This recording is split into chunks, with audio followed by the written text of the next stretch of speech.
10 banor të njësisë administrative të Sakran u mblodhën paraditën e kësaj të shtunën në një protestë për të kundërshtuar vendimin e qeverisë për zhvendosjen e disa shërbimeve drejt njësisë së Levanit. Të revoltuar qytetarët shprehen se ky vendim rëndon jetën e përditshme, sidomos për të moshuarit të cilët kanë të pamundur të udhëtojnë rreth 27 kilometra për të marrë qoftë shërbimet më bazike. Sipas tyre, një pjesë e madhe nuk kanë as mundësi financiare, e po ashtu as njohuri për të përdorur shërbimet online. Sakrani, historikisht, që në kohën e antikitetit, është qytet, është qyteza, Gurzeza, që është 2400 vjeçare.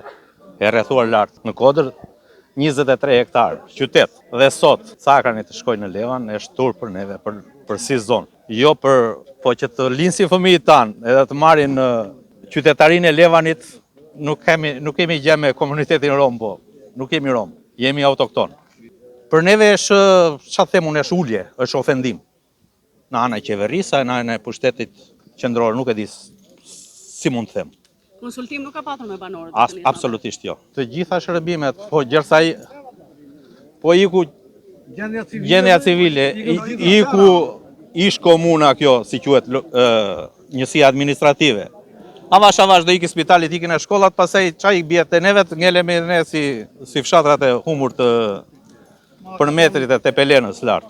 Nga pikpamja demografike, zona e Sakranit është zona më e madhe në Republikë, ka pasur 23.700 banor, është në kodën e 17.300 banorëve sot, pasi lëvizjen në emigracion. Qeveria duhet të shërbej popullit me zyrat administrative sa më afër dhe jo t'i largoj. Ne nuk njohim bindje partijake të majta të djatha, por kërkojmë në emër të popullit që t'i shërbehet këtij komuniteti, pasi forca aktive është larguar dhe pjesa më e madhe janë pleq dhe pensionista.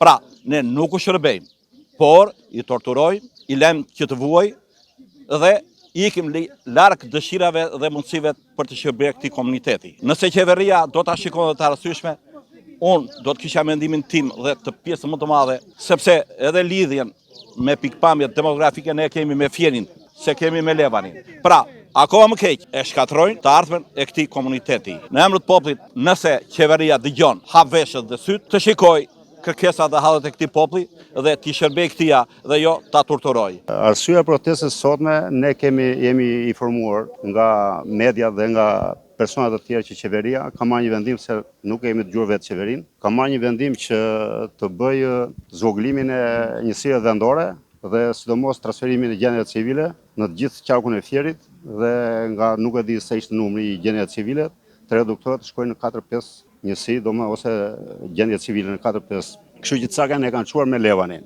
Dhe neve historikisht qëndrojmë 1 milion herë larg nga Levani në të gjitha drejtimet. Ne Sakranjotët jemi autokton sot e 200 vjet para dhe nuk kemi heterogjen. E para kemi një histori që nga Gurzeza, që jemi autokton 2000 ca vjet para. Përshëndaj Sakrani sot përbëhet për 17.000 banorësh me certifikate, bëhet nga 13 fshatra me vull dhe i ka të gjitha kriteret e një bashkie. Do thonë kemi sot mbi 13 fabrika vaj, super kështu markete, kemi shkollë të mesme, shkollë nënvjeçare. Është një zonë e populluar. Është një zonë e populluar dhe është fatkeqësi e madhe që këta 17.000 banorë transferohen dhe shkojnë në Levan për një certifikat.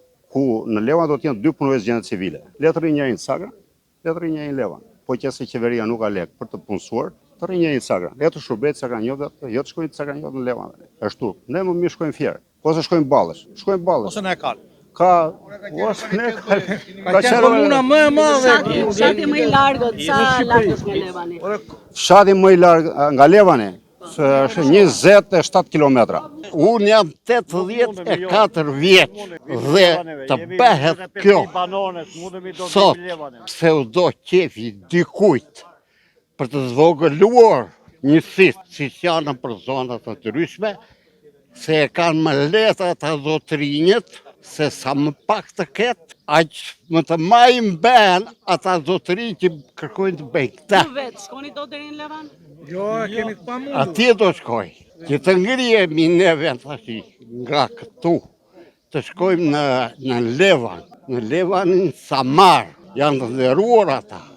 Po kështu është, të shkojmë neve në atje, atje do thotin tu nuk ekziston kem njeriu. Në shtëpi kam pasaportën e gjyqit dhe thot Pazait Lanaj, Pazait Aslan Lanaj, i lindur në Cakran. Dhe këta sot duhet në heqin që këtu, se është drejt. Nuk ka mundësi Cakranjot të venë në Levan, apo të venë në Fierë. Është 20.000 banor, këtu bet një deputet, këtu zvi një deputet. Është tur për ata, jo për ne.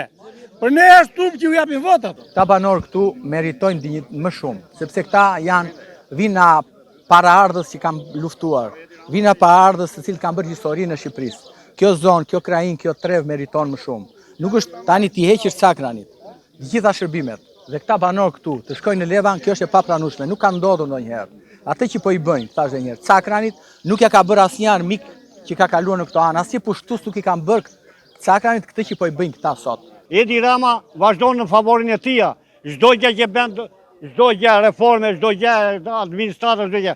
Pse ne i 25.000 banor e të vemi në Levan, ne jemi më mallakas na quaj neve.